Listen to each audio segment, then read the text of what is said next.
Hola, buenos días a todos. Mi nombre es Franco Feldman y junto con Juan Martín de San y Tomás Ferré somos ayudantes de la tercera cátedra de anatomía y en este video vamos a usar la posición cadavérica correspondiente a abdomen.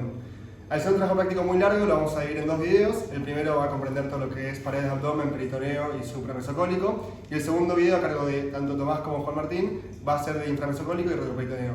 Espero que les sirva y cualquier cosa nos consultan en la cátedra. Bueno, vamos a arrancar entonces primero con este preparado, donde vamos a ver bien lo que es la cavidad abdominal. Fíjense que esto es superior, esto es izquierdo, esto es derecho y esto es inferior, y estamos desde una vista anterior de un abdomen abierto. Bien. La cavidad abdominal va a estar delimitada hacia superior por el diafragma, ¿sí? Que justamente el diafragma me va a delimitar lo que es el tórax del abdomen. Si lo vemos desde el lado intraabdominal, fíjense, ahí podemos ver bien el diafragma. Bien. Luego, la pared posterior va a estar formada por tres músculos. La porción más inferior del diafragma, el músculo cuadrado lumbar y este músculo que es el psoas mayor. Bien. En lo que corresponde al límite inferior, se lo llama diafragma pélvico o piso pelviano. Si en este programa no lo podemos ver, pero lo que es el diafragma pélvico lo vamos a ver bien en detalle en el próximo trabajo práctico de pelvis.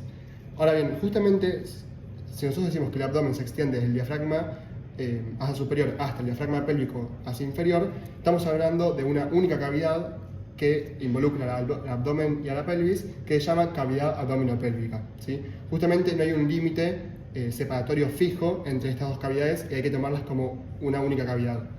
De hecho, si se acuerdan del locomotor, cuando hablábamos de estrecho superior de la pelvis, decíamos que el estrecho superior de la pelvis me delimitaba lo que era una pelvis mayor hacia superior o pelvis falsa, de una pelvis menor hacia inferior o pelvis verdadera. Justamente esta pelvis mayor correspondería a esta porción del abdomen, por eso es falsa, y la pelvis menor es la que corresponde o la que queda entre el estrecho superior de la pelvis hacia superior y el estrecho inferior de la pelvis hacia inferior o el diafragma pélvico.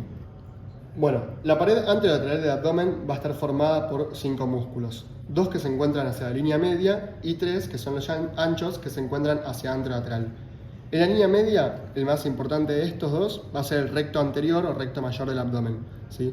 Acá podemos ver algunas de estas fibras, ahora lo vamos a ver en otro preparado más a detalle, pero acá justamente se cortó lo que es la vaina del recto del abdomen para poder ver las fibras musculares del recto del abdomen. También vamos a encontrar otro músculo que es más difícil de ver en los preparados, que es el músculo piramidal, ¿sí? Pero recuerden que el músculo piramidal se encuentra anterior al recto anterior del abdomen y toma su base en lo que es la sínfisis púbica, ¿bien? Y si vamos hacia la pared o la porción más anterolateral, vamos a encontrar 3 músculos superpuestos de superficial a profundo. El más superficial es este que podemos ver acá, que es el oblicuo mayor. Bien. Luego vamos a tener el oblicuo menor o oblicuo interno. Y por último, más profundo, que en este preparado habría que mover un poquito más, es el músculo transverso al abdomen. Bien. Una particularidad que podemos ver acá es que fíjense cómo los 3 músculos anchos del abdomen son musculares hacia lateral y a medida que se acercan hacia la línea media se vuelven fibroponeuróticos. Justamente van a estar delimitando lo que se llama la celda rectal o vaina del recto del abdomen, que es un compartimento fibroponeurótico que envuelve al recto del abdomen, y ahora en un momento lo vamos a ver más a detalle. Este es otro preparado donde, bueno, nuevamente tenemos que esto es superior, esto es inferior, esto es derecho y esto es izquierda. Y esto es una vista anterior. Lo único que les quiero mostrar en este parado es que fíjense cómo podemos ver el músculo anterolateral del abdomen más superficial de todos, que es este, que es el oblicuo mayor o oblicuo externo del abdomen, ¿bien? Con sus fibras que se dirigen de posterior a anterior y de superior a inferior. Y fíjense cómo a medida que nos acercamos a la línea media aparece este conjunto de aponeurosis, que justamente son dependencias de estos músculos anchos, que van a estar envolviendo o formando una vaina a lo que es el recto anterior del abdomen. De hecho, acá hicimos una ventanita. Fíjense, acá estoy levantando la pared anterior de la vaina del recto y por debajo de esta se está viendo el recto abdominal anterior. Ahora lo que vamos a ver es una sucesión de cortes sagitales, ventanas sagitales, en lo que es la pared anterolateral del abdomen, para poder ver y diferenciar cómo son los planos musculares de superficial a profundo según la dirección de sus fibras. Fíjense, esto es una vista anterior de la pared anterolateral del lado izquierdo, y el primer músculo que estamos viendo es el oblicuo externo o oblicuo mayor, ¿sí? Del abdomen. Fíjense cómo las fibras tienen esta dirección, que es de superior a inferior y de posterior a anterior, hasta dirigiéndose hacia medial. Ahora, si realizamos el primer corte, por debajo del oblicuo mayor, vamos a encontrar el siguiente músculo, que es el oblicuo menor, ¿sí? Que fíjense cómo, a diferencia de las fibras del oblicuo mayor, justamente las fibras tienen una dirección contraria. Van desde posterior hacia anterior, pero desde inferior hacia superior.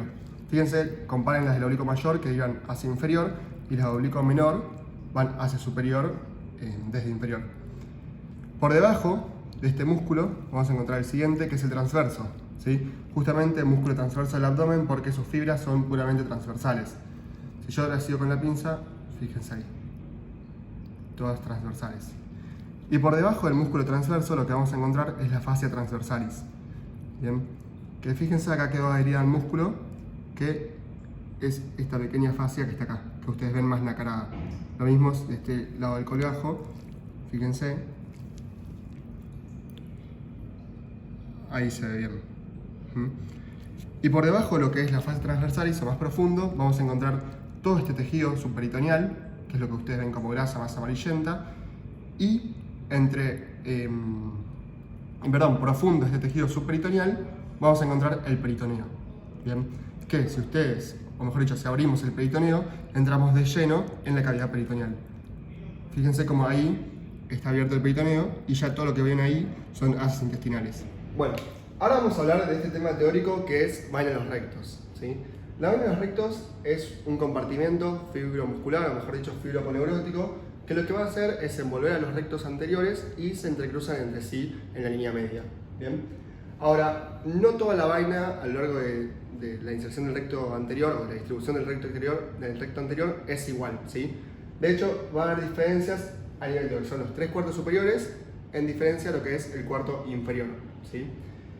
Para esto vamos a hacer dos cortes transversales puramente esquemáticos, uno que es mal llamado supraumbilical, que corresponde a cualquiera de los 3/4 superiores del recto, y uno que es infraumbilical, o mal llamado infraumbilical, que corresponde al cuarto inferior del recto. ¿Bien? Ahora, para este corte de los 3/4 superiores o supraumbilical, esto es anterior y esto es posterior, ¿sí? O superficial y profundo. Y ahí tenemos el oblicuo externo, oblicuo interno, músculo transverso y a la fascia transversalis. ¿Bien? ¿Qué es lo que sucede? El oblicuo externo es muscular, o sea, todos estos músculos son musculares y a medida que se acercan a la línea media se vuelven aponeuróticos, ¿sí? Entonces, el oblicuo externo lo que hace la aponeurosis es cubrir el recto anterior y situarse entre ambos, ¿sí? O mejor dicho, entrecruzarse con las fibras aponeuróticas del oblicuo externo contralateral en la línea media. ¿Bien? Ahora, el oblicuo interno, la particularidad que tiene esa aponeurosis es que al llegar al borde externo del recto anterior, esta aponeurosis se delamina en una hoja anterior y una hoja posterior. ¿Sí? ¿Bien? Luego tenemos el músculo transverso. El músculo transverso es el tercer músculo más profundo de los anchos y su aponeurosis lo que hace es continuarse bien profundo al recto anterior, ¿sí? Y entrecruzarse con las fibras aponeuróticas del resto de los músculos. Y por último, el elemento más posterior o más profundo que tenemos es la fascia transversalis, ¿sí? Ahora, fíjense como en la línea media todos estos elementos se están entrecruzando y forman lo que se llama línea alba, ¿sí? O línea blanca media, que justamente es lo que ustedes ven en los abdómenes, en el cual ven la vaina de los rectos, bien en la línea media, que es una línea blanca, ¿sí? Ahora, ¿cuál es la diferencia entre la porción mal llamada supraumbilical e infraumbilical? Que a nivel del cuarto inferior de la pared anterior del abdomen, el oblicuo externo se mantiene igual, ¿sí? Su aponeurosis pasa por delante del recto y se continúa con el otro lado, ¿sí? Se entrecruza. Pero cuando el oblicuo interno llega al recto anterior, no se delamina, sino que todas sus fibras aponeuróticas pasan por delante del recto. ¿Bien? Y lo mismo pasa con el músculo transverso. El músculo transverso, su aponeurosis, en vez de pasar por detrás del recto anterior como lo hacía en las porciones superiores, va a pasar por delante. Y el único elemento de refuerzo de la vaina de los rectos hacia posterior en el cuarto inferior es nada más y nada menos que la fascia transversalis, ¿sí?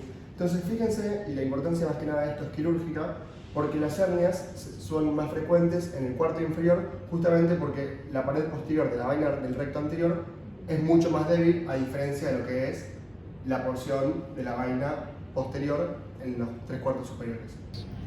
Bien, vamos a ver ahora esta parte de la vaina de los rectos un poco en lo práctico, ¿sí? Fíjense, esto es una vista anterior del abdomen, donde tenemos hacia acá la línea media, se abrió el abdomen claramente, pero fíjense que tenemos el recto abdominal izquierdo y el recto abdominal derecho.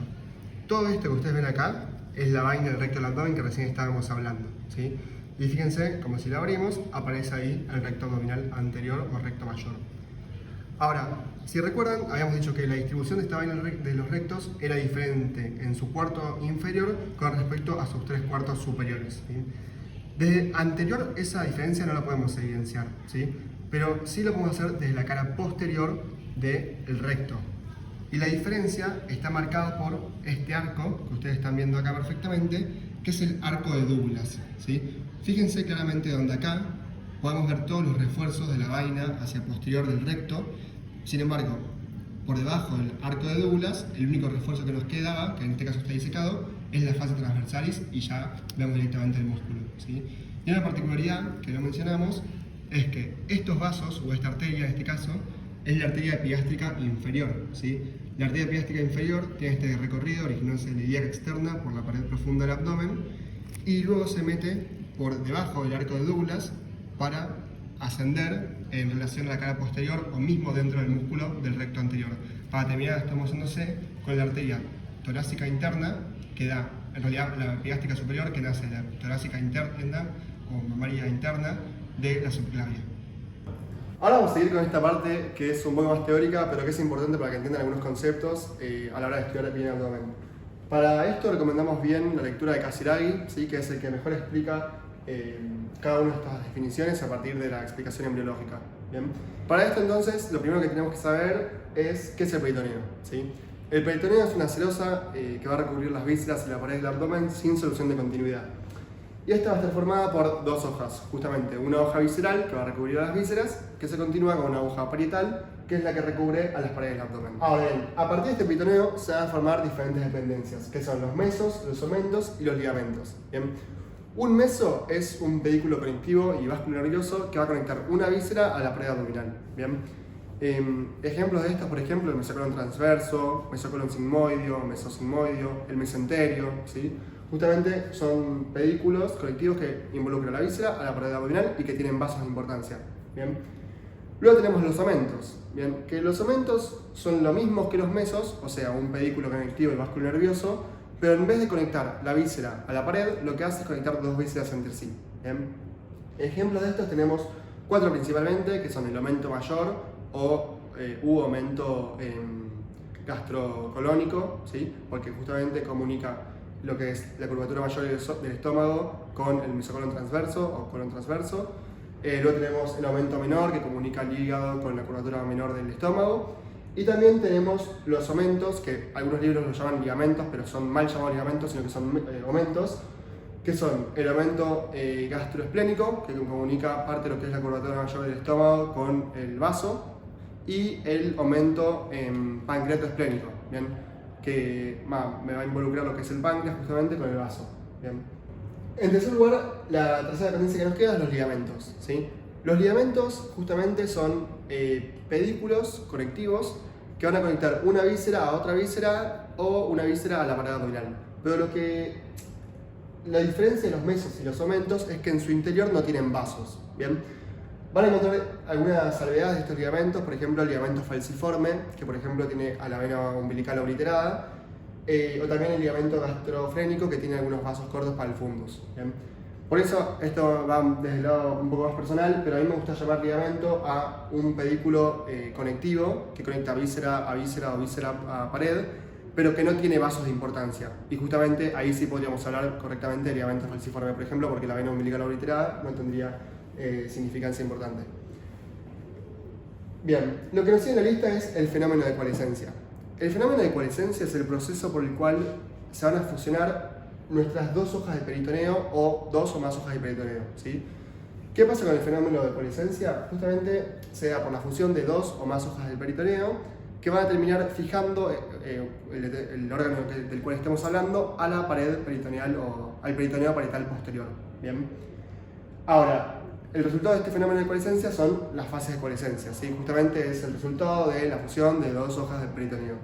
Y dentro de estas fases de coalescencia vamos a encontrar 5 fases. La primera que tenemos acá es la fascia de Treitz, ¿bien? Que la fascia de Treitz también se llama fascia retroduodeno pancreática, perdón, que justamente me va a fijar al peritoneo parietal posterior lo que corresponde a la primera porción derecha de la primera porción del duodeno, a la segunda porción del duodeno, tercera porción del duodeno y parte de la cuarta, y también todo lo que es la cabeza del páncreas, por eso retroduodeno pancreática. Luego tenemos la de Toltuno, ¿bien? Que la fase de Toltuno es la retropancreática, ¿bien? Que me va a estar fijando al peritoneo parietal posterior lo que es parte del cuello, cuerpo y una parte de la cola del páncreas, ¿bien? Luego tenemos la de Tol2, que se llama retrocólica derecha, o sea que me va a fijar al peritoneo parietal posterior lo que es el colon ascendente. Y por último la de Tal3, que se llama retrocólica izquierda y me va a estar fijando el peritoneo parietal posterior el colon descendente, ¿bien? Y la última que nos queda es la fascia de Fredet, ¿bien? Que la fascia de Fredet, en vez de ser retroalgo, es prealgo, ¿sí? Justamente ya fascia de Fredet o preduodeno pancreática, ¿bien? Básicamente, en vez de fijar estos órganos al peritoneo parietal posterior, lo hace el peritoneo, pero por delante, ¿sí? El peritoneo anterior. Estas son las 5 fases de coalescencia que ustedes tienen que conocer, ¿bien? Y saber bien entre qué órganos se encuentran, ¿sí? Ahora bien, hay una clasificación importante en cuanto a lo que es el peritoneo, que es los órganos, cómo se ubican con respecto al peritoneo, ¿bien? Nosotros vamos a tener órganos intraperitoneales y órganos extraperitoneales, ¿bien? Dentro de lo que son los órganos intraperitoneales tenemos en sentido estricto y en sentido amplio. ¿Por qué? Porque si nos ponemos a pensar, no hay prácticamente vísceras, a excepción de 2, que se encuentren dentro de la cavidad propiamente dicha, porque en realidad las vísceras estarían cubiertas por lo que sería la hoja visceral. Entonces como que quedarían por fuera de la cavidad peritoneal. Entonces, cuando hablamos de órganos intraperitoneales, en sentido estricto, solamente vamos a encontrar lo que son las fimbrias de la trompa uterina y los ovarios, ¿sí? Justamente para que se produzca el proceso de la ovulación, que pase el ovocito. En cambio, todo el resto, o la gran parte del resto de los órganos intraperitoneales, son en sentido amplio, ¿sí? Por ejemplo, el estómago, el hígado, parte del esófago abdominal, ¿sí? Justamente, ahora voy a hacer un esquema para que se entienda bien, pero estarían por fuera de la cavidad peritoneal, pero se los toma como intraperitoneales en sentido amplio, ¿bien? Y dentro del otro lado tendríamos los extraperitoneales, que en cuanto a los extraperitoneales tendríamos los subperitoneales, o sea que quedan por inferior o por debajo de la cavidad peritoneal, por ejemplo, órganos de la pelvis, vejiga, útero, la parte ureteral, del urétero en el de la pelvis, etc. Y también tenemos lo que son los retroperitoneales, ¿bien? Que los retroperitoneales a su vez se dividen en primarios, o mejor dicho, primarios o secundarios, ¿sí? Los retroperitoneales primarios son los que desde el origen embriológico quedaron por detrás del peritoneo parietal posterior, ¿sí? ¿Cuáles son estos? Por ejemplo, los riñones, glándulas suprarrenales, la vena cava inferior, la aorta, ¿sí? Son todos esos que desde su proceso de formación quedaron por detrás del peritoneo. Y los retroperitoneales secundarios son aquellos que justamente sufrieron el fenómeno de coalescencia y quedaron adheridos al peritoneo parietal posterior. Entonces, para que ustedes piensen, si conocen las fases de coalescencia, ustedes saben qué órganos son retroperitoneales secundarios. Y bueno, vayan pensando en la medida que lo voy diciendo, pero por ejemplo, fase de Treitz ya sabían que era parte del duodeno y páncreas. Entonces, esas porciones serían retroperitoneales secundarias. Tol1, parte del páncreas. Tol2, colon derecho, o sea, colon ascendente. Tol3, colon descendente. Y Fredet, duodeno páncreas. Entonces, ahí ya tienen los órganos que son retroperitoneales secundarios. Con respecto, y lo último que quiero mencionar de esta parte más teórica, es con respecto a bolso mental, ¿sí? La bolsa mental básicamente es un divertículo o un espacio virtual o real, no vamos a caer en las discusiones ahora, pero que se forma durante el proceso embriológico dentro de la cavidad peritoneal. Justamente algunos autores distinguen a la cavidad peritoneal como una gran cavidad y a la bolsa mental como una cavidad peritoneal menor, ¿bien? Que se halla en comunicación con la cavidad peritoneal mayor o cavidad peritoneal. Tienen que conocer bien la bolsa mental, está descrita muy bien en Casiraghi, así que nada, no vamos a hacer todo este repaso teórico, lo pueden leer de ahí. Recuerden que tiene 4 porciones: el hiato de Winslow, el vestíbulo, el foramen burso mentalis y la bolsa mental propiamente dicha. Conozcan bien los límites y cómo se puede acceder a esta, ¿sí? Lo único que vamos a marcar en el preparado, ahora en el siguiente clip, va a ser el hiato de Winslow, que es lo que ustedes principalmente van a poder marcar en el preparado. Bien, ahora vamos a ver este dibujito es puramente esquemático, ¿sí? Para terminar de entender algunos conceptos. Imagínense que es un corte transversal a nivel del abdomen, en el cual tenemos las paredes del abdomen y el peritoneo. ¿Sí? Recuerden que el peritoneo era esta cerosa sin solución de continuidad con dos hojas. Entonces vamos a tener la hoja parietal que me recubre la pared y esta hoja que sería la visceral que me va a recubrir la víscera. ¿Bien? Ahora bien, fíjense como esto sería más bien un meso, porque bueno, de vuelta, pedículo conectivo y básculo nervioso que me conecta una víscera con la pared abdominal. ¿Bien? Entonces ahí tienen esta conexión.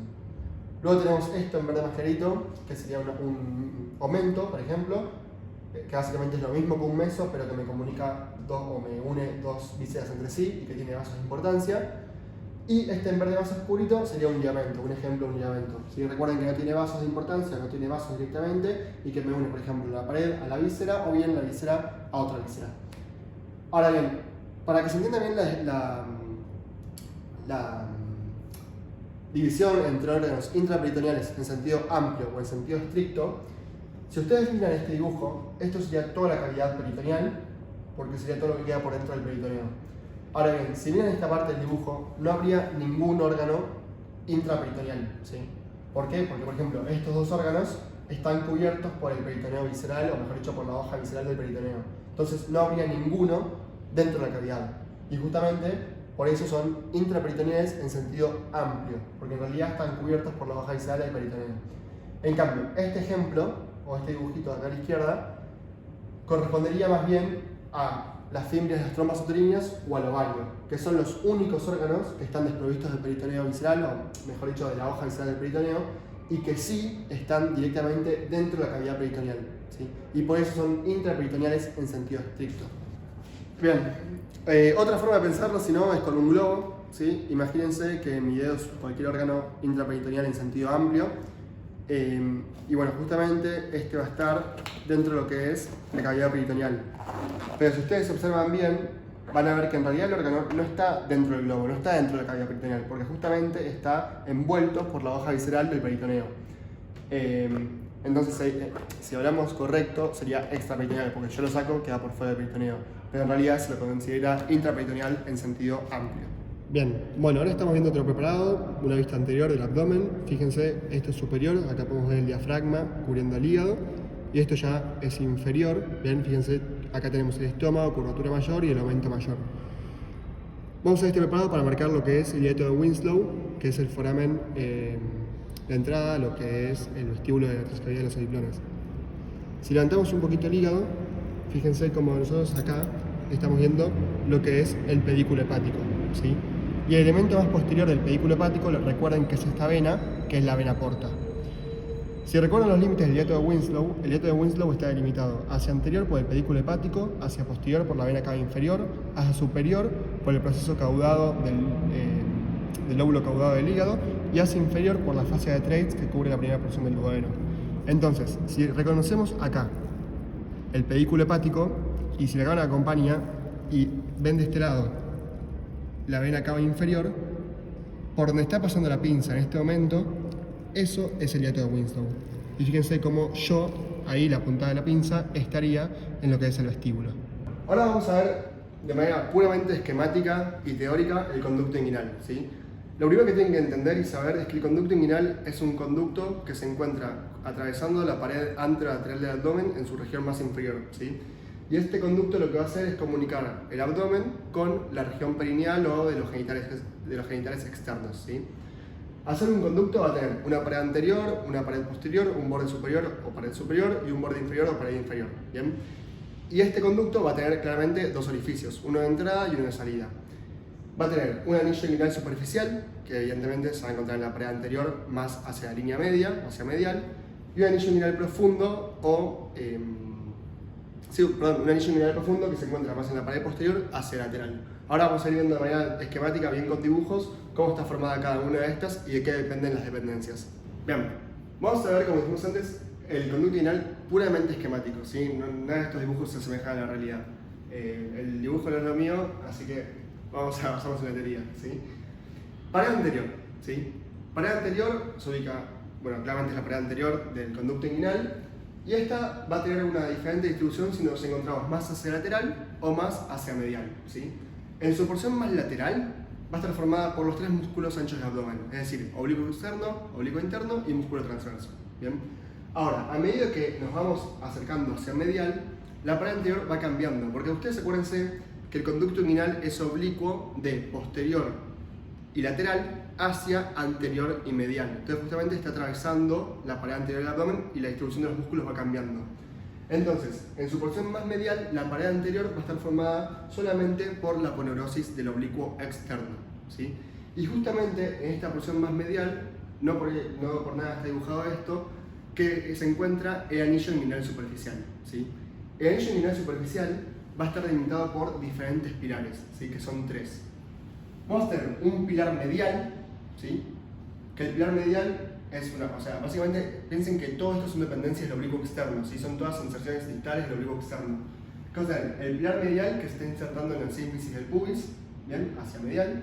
El pilar lateral que se está insertando en la espina del pubis. El tercer pilar o tendón reflejo o también ligamento de Colles, que corresponde al pilar posterior, que en realidad son fibras que fibras de inserción que se están insertando en la cresta pectínea, así también como en la sínfisis púbica, que corresponden al músculo oblicuo externo contralateral, o sea, en este caso del lado izquierdo, ¿sí? Y por último, estas pequeñas fibras arciformes o arqueadas, que lo que hacen es unir ambos pilares hacia superior y de este modo nos queda encerradito el anillo inguinal superficial o delimitado el anillo inguinal superficial. Ahora vamos a seguir con la pared posterior, ¿sí? La pared posterior es la que mejor tienen que conocer y la más importante de todas, ¿sí? Es la que más relevancia clínico-quirúrgica tiene. Para eso vamos a dividir a la pared posterior en tres tercios, ¿sí? Un tercio lateral, un tercio medio y un tercio medial. ¿Bien? Principalmente la pared posterior va a estar formada por una única fascia, que es la fascia transversalis, ¿sí? Ahora, en las diferentes porciones va a presentar o no refuerzos, ¿sí? Algo importante que hasta ahora no mencioné es que la fascia transversalis, tal como escribe Casiraghi, no es la fascia profunda del músculo transverso, sino que es una fascia de origen vascular, ¿sí? Así que tengan en cuenta eso. Dicho esto, entonces ya sabemos que la pared posterior principalmente es fascia transversalis. Si vamos al tercio lateral, por un lado lo que vamos a encontrar es el anillo inguinal profundo, que el anillo inguinal profundo no es más que una evaginación por el conducto de esta misma fascia, ¿sí? La fascia transversalis. ¿Bien? Y fíjense cómo en este tercio lateral la pared posterior está reforzada por esto que está en rojo, que es un ligamento, que es el ligamento interfobiolar o ligamento de Hesselbach, ¿sí? Que es también una dependencia de la fascia transversalis y algunos autores lo consideran el pilar externo del arco de Douglas. ¿Bien? A su vez, este mismo interfobiolar va a estar reforzado por estos dos vasos, ¿sí? Que es la arteria y la vena epigástrica inferior, ¿sí? Los vasos epigástricos inferiores, que son ramas de los vasos ilíacos externos antes de que pasen por el espacio subinguinal. ¿Bien? Entonces ahí ya tenemos los dos refuerzos. Vasos epigástricos y ligamento interfobiolar o ligamento de Hesselbach, que es dependencia de la fascia transversalis. El tercio medio. El tercio medio solamente está formado por fascia transversalis, ¿sí? Y es considerado, justamente por no presentar refuerzos, la zona de mayor debilidad de la pared posterior del conducto inguinal. Y por acá es por donde se producen las hernias inguinales directas. ¿Bien? Y luego tenemos el tercio medial, que el tercio medial tiene bastantes refuerzos, ¿sí? Uno que, bueno, obviamente está formado por fascia transversalis. Un refuerzo que podemos encontrar, por ejemplo, es la os inguinal. ¿Bien? La os inguinal se considera a las fibras más inferiores del músculo transverso del abdomen. Y a veces, poco frecuente, pueden formar lo que es el tendón conjunto, ¿sí? El tendón conjunto son básicamente fibras del músculo transverso del abdomen con fibras del oblicuo interno, que se fusionan y terminan como un tendón justamente conjunto. ¿Bien? Entonces ya tenemos os inguinal o tendón conjunto, según cuál se forme. También tenemos el ligamento de Henle, ¿bien? Que el ligamento de Henle no es lo mismo que la os inguinal, como describen algunos libros, sino que es otra cosa y es dependencia del recto del abdomen, ¿sí? Y por último tenemos el tercer pilar o pilar posterior o ligamento reflejo o ligamento de Colles, ¿sí? Tendón reflejo o ligamento de Colles, que es lo que habíamos mencionado antes, que era dependencia del músculo oblicuo externo. ¿Bien? Entonces recuerden estudiar bien dividiéndolo por tercios, estudiar bien que en todo toda la pared posterior encontramos la fascia transversalis, pero si buscamos, por ejemplo, el tercio lateral o el tercio medial, tenemos que mencionar todos los demás refuerzos y de qué son dependencia. Bien, sigamos rápidamente con borde superior y borde inferior. Borde inferior, vamos a encontrar dos estructuras. Hacia anterior, una que ya la conocen, que es el ligamento inguinal, dependencia también del oblicuo externo. ¿Bien? Y hacia posterior, una estructura que se llama cintilla iliopúbica o cintilla iliopúbica de Thomson, ¿bien? Que es un engrosamiento de la fascia transversalis. ¿Bien? Y por último, el borde superior, si recuerdan que habíamos dicho que el conducto inguinal era oblicuo y los músculos iban cayendo, va a ir modificándose el borde superior a medida que vayamos de lateral hacia medial. Es decir, que hacia lateral va a predominar principalmente oblicuo interno y transverso, mientras que a medida que nos acercamos hacia anterior, encontramos principalmente, hacia medial, encontramos principalmente el oblicuo externo. Bien, ya entonces la parte teórica de conducto inguinal, paredes, ya está clara. Mi recomendación es que lo lean de Casiraghi, que está bastante claro, y si no de Stutt, que es una hoja, una página. Y lo que nos restaría es todo el contenido del conducto inguinal, ¿sí? Sumamente importante. Pero no lo vamos a ver ahora porque hay muchas cosas que se terminan de entender con el trabajo práctico de pelvis. Así que en el video de pelvis van a tener bien detallado lo que es el conducto inguinal, tanto masculino como femenino.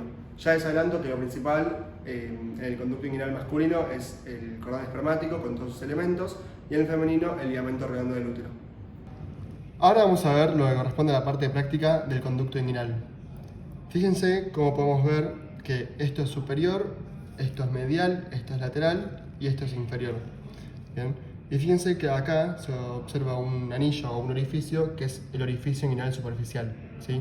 Que está delimitado hacia lateral por el pilar externo o lateral del oblicuo mayor que se está insertando en la espina del pubis, y hacia medial por este pilar que es el pilar interno del oblicuo mayor que se inserta en la sínfisis púbica.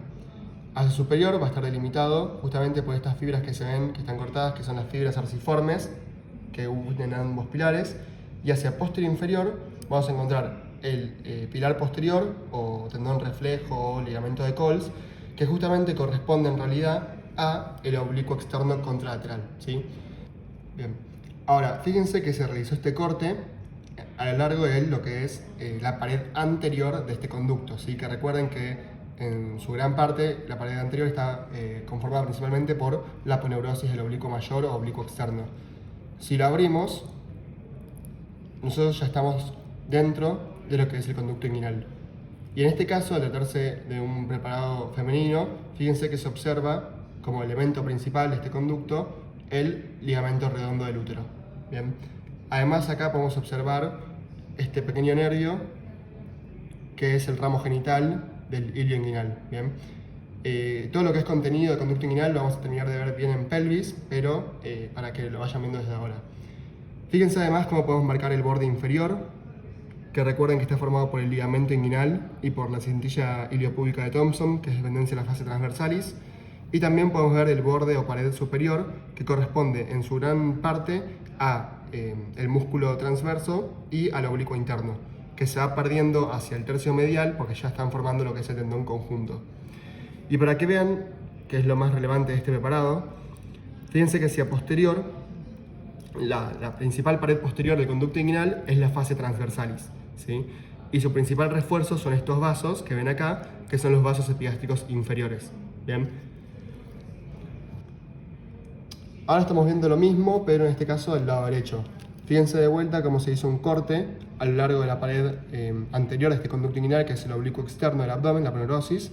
Fíjense, bueno, nuevamente el pilar externo, pilar interno, y acá estarían las fibras arciformes, y si nosotros lo abrimos, estamos viendo de lleno lo que es el conducto inguinal. Este preparado no está del todo disecado, pero fíjense acá cómo se evidencia bien el ligamento redondo del útero, ¿sí? Fíjense nuevamente el techo, que corresponde a fibras del transverso y del oblicuo, del transverso y del oblicuo interno, y fíjense nuevamente que podemos ver el ramo genital del ilio inguinal. Y si vamos más hacia profundo para la pared posterior, fíjense acá cómo se ve bien y se evidencia la fascia transversalis, ¿bien? Todo este fascia, este tejido laxo que se ve acá, y por transparencia ustedes pueden ver esto, que nuevamente son los vasos epigástricos. ¿Bien? Y por último, si marcamos de vuelta el borde inferior, fíjense, está formado por el ligamento inguinal y por la cintilla iliopúbica de Thomson. Bueno, ahora lo que vamos a hacer es ver una vista general de todos los órganos e irrigación del supramesocólico, ¿sí? Para orientarnos en el preparado estamos en una vista anterior del abdomen abierto, donde esto es superior, por ejemplo acá tenemos el hígado, esto corresponde al lado derecho, esto al lado izquierdo y esto es inferior, ¿sí? Fíjense como si levantamos un poco el hígado, nosotros, bueno, obviamente tenemos el hígado hacia el lado derecho, hipocondrio derecho, flanco derecho y también parte del epigastrio. Fíjense que acá tenemos, por ejemplo, el estómago, más sobre el lado izquierdo, que también toma relación con lo que es la cara visceral del hígado. ¿Bien? Y lo que más me interesa que vean acá es la irrigación en cuanto al tronco celíaco, ¿sí? Recuerden que la primera rama visceral o rama media que da la aorta es el tronco celíaco, que es esta estructura que yo estoy marcando aquí, ¿sí? El tronco celíaco tiene una porción muy corta, mide aproximadamente 1,5 centímetros, 2, y automáticamente se divide, o rápidamente se divide en 3 ramas. Una que es esta, que es la gástrica izquierda, otra que es esta, que es bien voluminosa y tortuosa, como pueden ver, que es la esplénica, y esta, que es la hepática común, ¿sí? Como pueden ver en este preparado, fíjense cómo la arteria gástrica izquierda se está dirigiendo hacia anterior y superior para alcanzar el cardias y luego distribuirse por la curvatura menor del estómago, ¿sí? Recuerden que acá forma lo que es el pliegue gástrico del foramen bursum mentalis de la bolsa mental, justamente en este recorrido, ¿bien? Luego, fíjense cómo tenemos acá la esplénica, ¿bien? Que la esplénica tiene 2 porciones, o 3, según los autores, que primero es suprapancreática, como pueden ver acá con la relación con el páncreas, luego se hace retropancreática y por último prepancreática a nivel de la cola, que esto lo vamos a ver en un preparado más adelante. Y luego tenemos la hepática común, ¿sí? La hepática común, si la ven, tiene un trayecto bastante corto y da una rama descendente hacia inferior, que es la arteria gastroduodenal, ¿bien? Fíjense cómo la gastroduodenal está dando esta ramita, ¿sí? Que se dirige hacia lateral y anterior al conducto colédoco y a la vena porta, que es la arteria pancreática duodenal postero superior, ¿sí? Esta arteria tiene una estrecha relación con el colédoco y lo cruza 2 veces.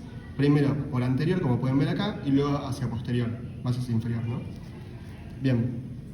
Luego la gastroduodenal sigue un poquito anterior a lo que es entre la segunda porción del duodeno y el cuello, perdón, la cabeza del páncreas, y va a dar la gastromental derecha, ¿sí? La gastromental derecha, que si la seguimos, vamos a mover un poco la posición anatómica. Fíjense cómo tenemos esta arteria, vamos a ver ahí, que esta es la gastromental derecha, y recorre desde el lado izquierdo todo lo que es la curvatura mayor del estómago para anastomosarse con la gastromental izquierda, ¿sí? Ahora bien, ¿qué otras cosas podemos marcar en este preparado que se ven muy bien? Las vías biliares, ¿sí? Fíjense cómo acá en realidad podemos ver lo que es el pedículo hepático, ¿sí? Recuerden que el pedículo hepático está conformado por 3 elementos. El más posterior de todos, que lo voy a marcar acá, es la vena porta, ¿sí? Vamos a tenerla por ahí. Ahí, la vena porta, ¿sí? Y por delante de la vena porta tenemos 2 elementos. Hacia anterior y la izquierda, la arteria hepática propia. Y hacia anterior y la derecha, esto que es el conducto colédoco, ¿sí? Ya formado. Y si no, a medida que nos acercamos al hilo hepático, ya encontramos el conducto hepático común, ¿sí? Recuerden estudiar las vías biliares, pero sepan desde ahora que hay 2 vías. Una vía biliar principal y una vía biliar accesoria. La vía biliar principal está conformada por el conducto hepático común y el conducto colédoco, el cual tiene 4 porciones, y a su vez el conducto colédoco también se divide en 4 porciones, estudienlo bien, ¿sí? Y luego tenemos la vía biliar accesoria, que está conformada por la vesícula biliar y este conducto excretor de la vesícula biliar, que es el conducto cístico. Entonces, una vez que se une el conducto cístico con el conducto hepático común, eso se llama conducto colédoco, ¿bien? Hay un área de interés topográfico en relación a esta cara del hígado y con las vías biliares, que es este triángulo que ustedes pueden ver desde acá, ¿sí? Que es el triángulo hepatobiliar o también triángulo de Boudet, ¿sí? Este triángulo de Boudet va a estar limitado hacia superior por el hígado, hacia anterior, o mejor dicho, hacia la izquierda por el conducto hepático común y hacia inferior por el conducto cístico. Ahí lo tienen, ¿sí? Y en su interior, como pueden estar viendo desde ahora, tenemos esto, que esto es la arteria cística, ¿sí? La arteria cística, como ven acá, se está originando de la arteria hepática, la rama derecha de la arteria hepática propia, ¿sí? Y se dirige a irrigar a la vesícula biliar, ¿bien? Bien, entonces ahí justamente tenemos los límites del triángulo de Boudet o hepatobiliar. El siguiente triángulo o región topográfica es un triángulo dentro de este primer triángulo, que es el triángulo hepatocístico, que está delimitado hacia la izquierda por el conducto hepático común, hacia la derecha e inferior por el conducto cístico, y hacia el superior está el nuevo límite, es la arteria cística. En su interior se suele encontrar un nodo linfático, que es el nodo linfático de Broca o de Mascagni. ¿Bien? Otras cosas que podemos marcar en este preparado es, si nos vamos hacia el lado izquierdo, el vaso, ¿sí? Fíjense el tamaño del vaso y la relación justamente que tiene con el estómago, ¿sí? Recuerden que tiene una impresión gástrica por su preiliar, ¿sí? Por delante del hilio esplénico. ¿Bien? Y además, lo que pueden ver acá perfectamente es este aumento, mal llamado ligamento, que es el aumento gastroesplénico, ¿sí? Por el cual van a discurrir los vasos gástricos cortos para el fundus gástrico, y también esta arteria, que es una rama de la arteria esplénica, que es la gastromental izquierda.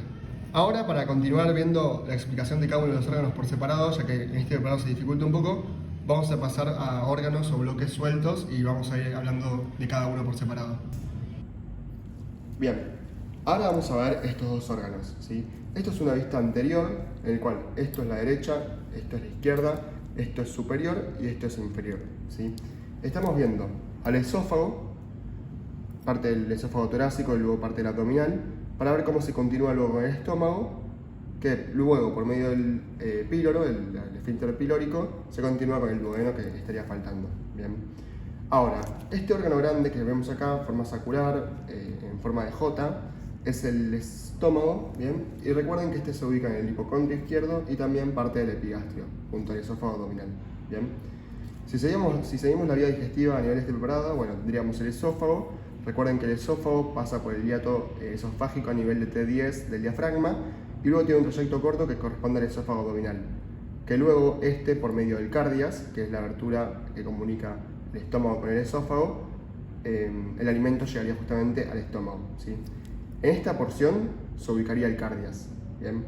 El cardias se ubica a nivel de aproximadamente la 11ª vértebra torácica y fíjense cómo se ubica desde configuración externa, desde la porción más superior o extremo superior de la curvatura menor del estómago y el inicio del fundus gástrico hacia la izquierda. ¿Bien?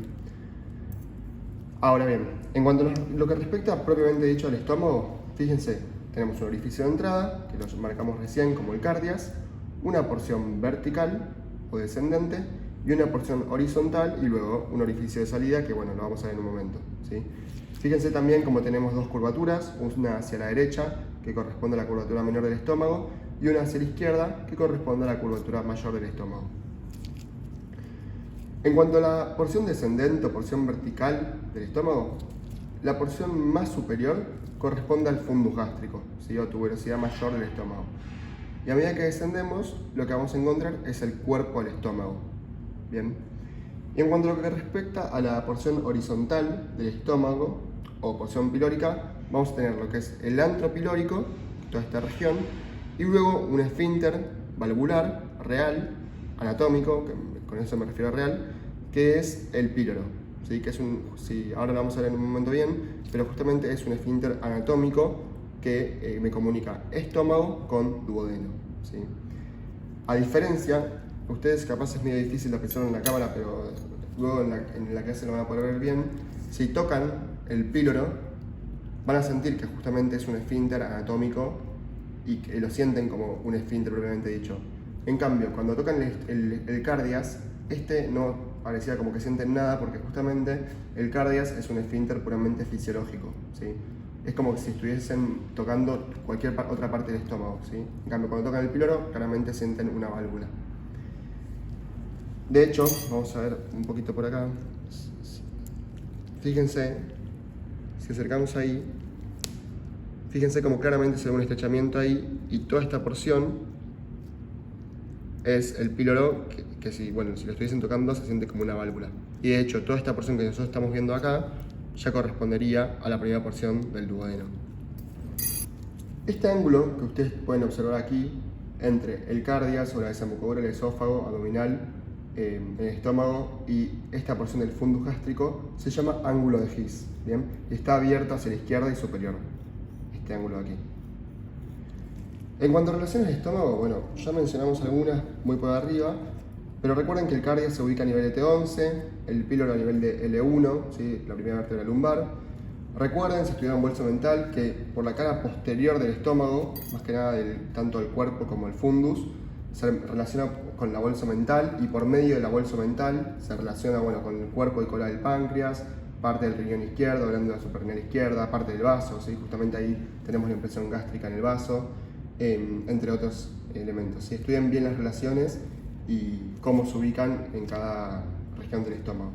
Recuerden también que por la cara anterior del estómago vamos a tener una porción que es intratorácica y también otra porción que es abdominal. Entonces la porción intratorácica se relacionaría por medio del diafragma con, por ejemplo, pulmón izquierdo, pleura izquierda, parte del pericardio, etc. ¿Sí? Estudien bien las relaciones. Ahora, lo que me importa explicar ahora es la irrigación del estómago, ¿sí? Recuerden que el estómago va a estar irrigado por principalmente ramas que provienen del tronco celíaco, ¿sí? El tronco celíaco se ubica, nace de la cara ventral de la aorta a nivel de T12 y rápidamente se divide en tres ramas: la gástrica izquierda, la esplénica y la hepática, ¿sí? Para hacerlo más simple la irrigación vamos a dividirlo por sectores, ¿sí? Primero vamos a hablar de la irrigación que proviene, que claramente acá podemos ver algunos de estos vasos, que proviene de la curvatura menor del estómago, ¿sí?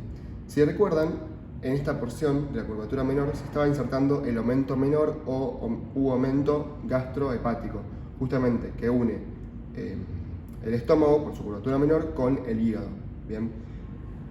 Entonces, por este aumento van a circular dos arterias o dos vasos, que son los vasos gástricos izquierdos, que provienen, bueno, desde la izquierda, y los vasos gástricos derechos, ¿bien?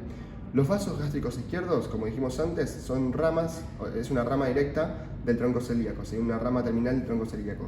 En cambio, la arteria gástrica derecha se origina, o sea, tiene variables, pero se puede originar tanto de la hepática común como de la hepática propia, ¿sí? Entonces, recuerden mencionar eso, de que en la curvatura menor se da gastomosis dentro del aumento menor entre la gástrica izquierda, proveniente del tronco celíaco, y la gástrica derecha, proveniente de la hepática común o hepática propia, es decir, la arteria hepática. ¿Bien? Ahora, en cuanto a lo que respecta a la gastomosis de la curvatura mayor, nosotros también va a estar dada por dos arterias, que son las gastromentales. ¿Bien? Y esta gastomosis se va a dar dentro o en el interior del aumento mayor. Recuerden que el aumento mayor se extendía desde la curvatura mayor del estómago hacia el colon transverso.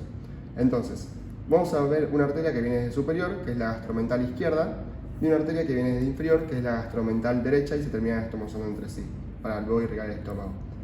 La gastromental izquierda se va a originar de la arteria esplénica, ¿sí? Que la arteria esplénica habíamos dicho que es una rama terminal del tronco celíaco. Y la gastromental derecha se origina de la arteria gastroduodenal, que es una rama colateral que se origina de la arteria hepática común, antes de continuarse como hepática propia, ¿sí? Entonces, teníamos tronco celíaco, que me da la esplénica por un lado, que va a dar la gastromental izquierda, y luego por el otro lado teníamos tronco celíaco, que me va a dar la hepática común, y la hepática común me da la gastroduodenal, que de la gastroduodenal da la gastromental derecha, para que luego se gastomose en esta región con la gastromental izquierda. Bien. Y por último, y no menos importante, también el fundus gástrico va a recibir una irrigación directa por lo que llaman vasos o arterias gástricas cortas, ¿sí? Estas arterias gástricas cortas son ramas de la esplénica justo antes de ingresar por el hilio esplénico, ¿sí? Recuerden que a este nivel, de la porción más superior de la curvatura mayor, a nivel del fundus gástrico, teníamos el mal llamado ligamento gastroesplénico, que en realidad debería ser un aumento gastroesplénico. ¿Y por qué aumento? Porque justamente por este aumento están llegando los vasos gástricos cortos, así también como la gastromental izquierda, ambos ramas de la esplénica, ¿sí? De la arteria esplénica. Bien, continuamos ahora con la siguiente porción del intestino, o de la vía digestiva, que es parte del intestino delgado en conexión o sus relaciones íntimas con el páncreas. Bien, Recuerden que el intestino delgado tiene dos porciones, una fija, que es el duodeno, y una móvil, que es el yeyuno e ilion. ¿Bien?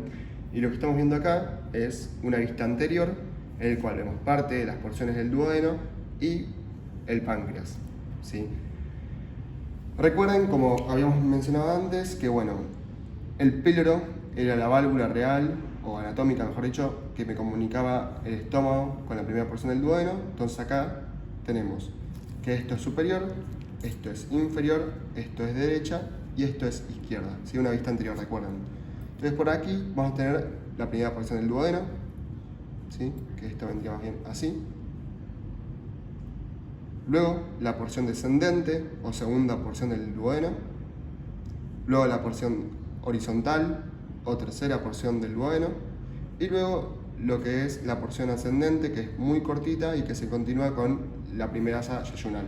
¿Bien? Ahora fíjense, y esto está muy lindo en este preparado, cómo es la relación a modo de C o de neumático o de llanta de lo que es todas las porciones del duodeno con la cabeza y cuello del páncreas, como un molde que lo va acompañando y lo contiene. ¿Sí? Bien, ahora este preparado está disecado así a propósito para ver los conductos excretores del páncreas. ¿Sí? Recuerden que el páncreas es una glándula mixta. ¿Sí? ¿Con qué me refiero a mixta? Que es tanto endocrina como exócrina.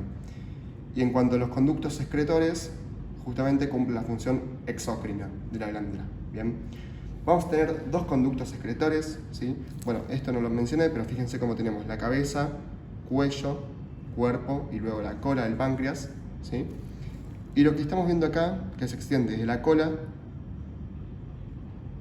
que luego se continúa por el cuerpo a llegar al cuello y luego incurvarse hacia inferior y luego meterse en la segunda porción del duodeno, es el conducto pancreático principal. Bien, ahí lo siguen bien. En cambio, esto que ustedes están viendo aquí, que justamente se forma este codo, que forma el conducto pancreático principal a nivel aproximado del cuello, es el conducto pancreático accesorio. ¿Sí? Que también va a terminar en la pared interna de la segunda porción del duodeno, que ahora vamos a ver bien. Ahora, si recuerdan, el páncreas tenía una estrecha relación con la vía biliar principal, más precisamente con el conducto colédoco. ¿Sí? La tercera porción del conducto colédoco se llamaba retropancreática porque justamente se encontraba por detrás del páncreas, por detrás de la cabeza del páncreas. Entonces, vamos a hacer un pequeño movimiento para ver este mismo preparado desde posterior. Y fíjense acá cómo se ve muy bien cómo está llegando el conducto colédoco e incluso, como describen los libros, le está labrando una especie de surco o canal a la cabeza por su cara posterior del páncreas para luego desembocar en conjunto con el conducto pancreático principal en la papila mayor duodenal o carúncula mayor, en la pared interna de la segunda porción del duodeno. ¿Sí? Entonces, volvamos a la posición anatómica, ya vimos el conducto colédoco y el conducto pancreático principal, y lo que quiero que vean ahora son las papilas duodenales. ¿Sí? Este es un corte frontal de la pared externa de la segunda porción del duodeno, o de todo el duodeno en realidad, pero me interesa que veamos la segunda porción del duodeno. Y fíjense cómo se aprecian dos papilas. ¿Sí? Una un poquito más superior, o papila duodenal menor, que es lo que estoy ahí señalando con la pinza, que justamente ahí está drenando el conducto pancreático accesorio, o drenando, o excretando sería la mejor palabra. Y luego tenemos esta, que es un poco más grande, que es la carúncula o papila duodenal mayor, ¿sí? Que es un poquito inferior a la anterior, y en esta está desembocando tanto el conducto colédoco como el conducto pancreático principal. ¿Bien? Y ahí, si seguimos el conducto pancreático principal, fíjense que yo me meto por acá,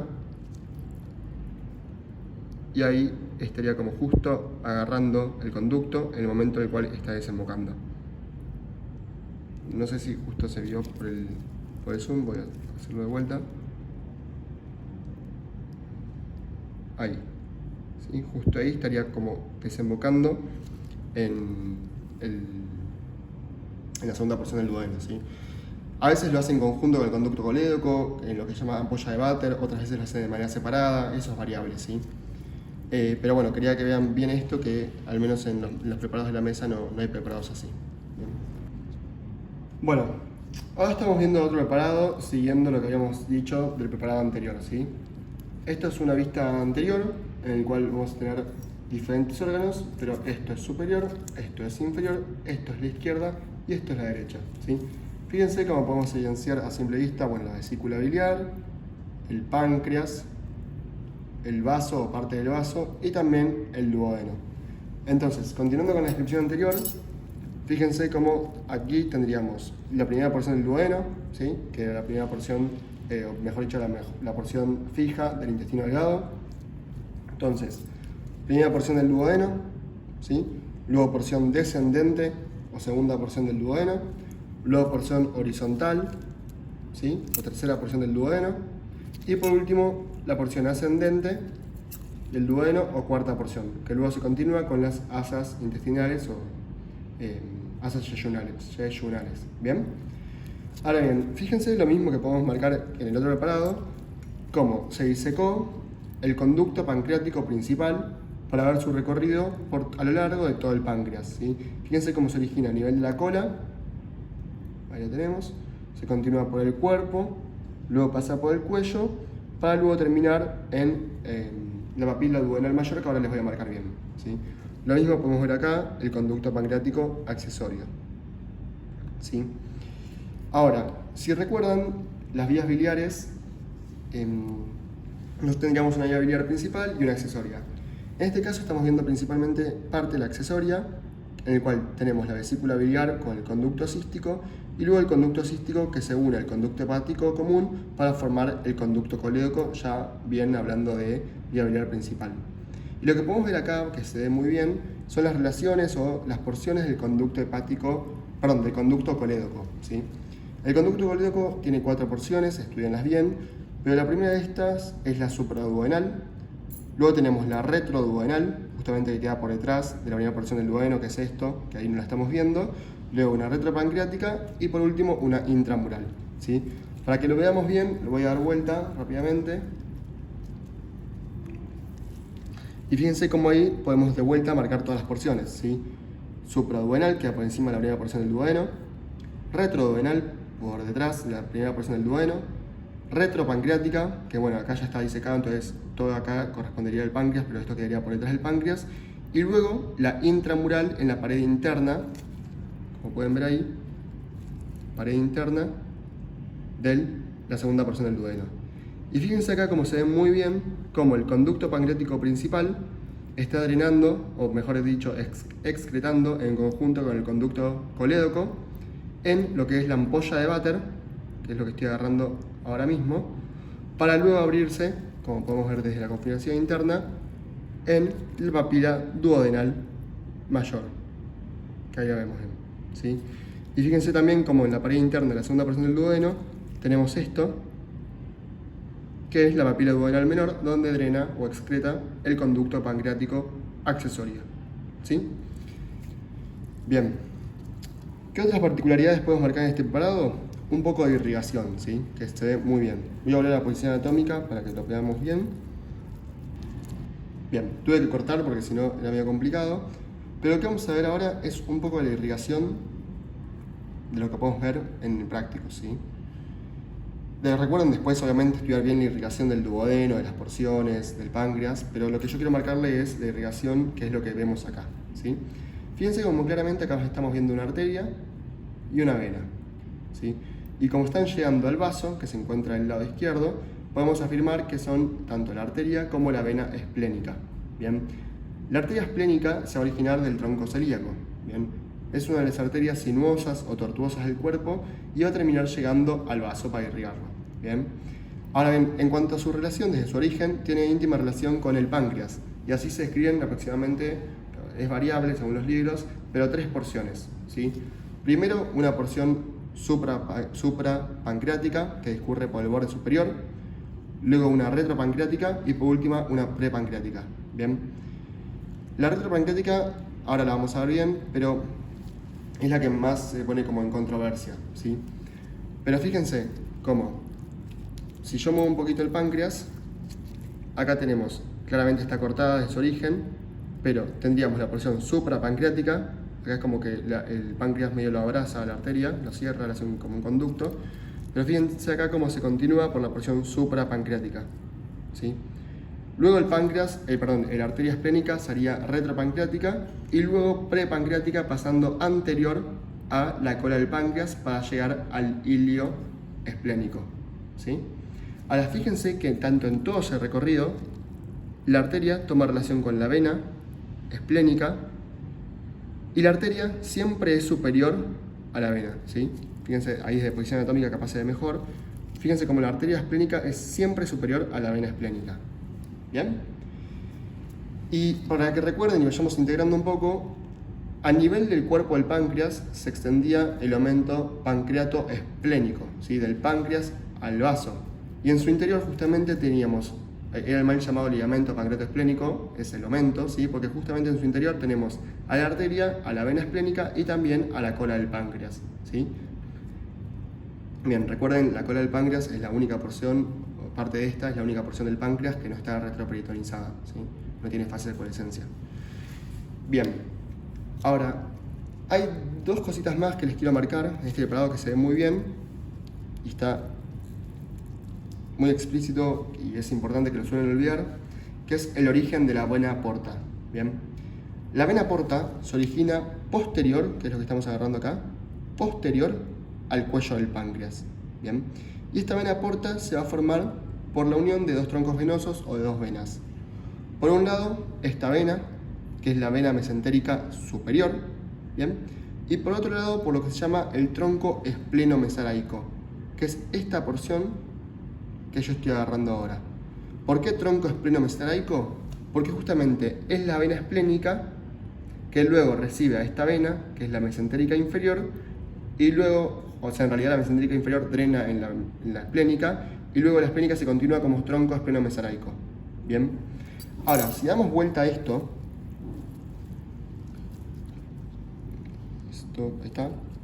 Fíjense ahí perfectamente cómo se ve, como el tronco esplenomesalaico se une a la vena mesentérica superior y en conjunto forman la vena porta. ¿Dónde la forman? Posterior al cuello del páncreas. Una última cosita que podríamos marcar acá es que no está representado directamente, pero sí nos ayuda a pensarlo, que es el compás aórtico mesentérico, ¿sí? Recuerden que el compás aórtico mesentérico es un compás formado por la aorta hacia posterior y la arteria mesentérica superior hacia anterior. Bien. Ahora, la importancia de este compás es que por dentro de estos dos pasos, o entre ambos, pasaban tres elementos, que es el proceso unciforme del páncreas, que es una prolongación de la cabeza, la vena renal izquierda y también la tercera porción del duodeno, ¿sí?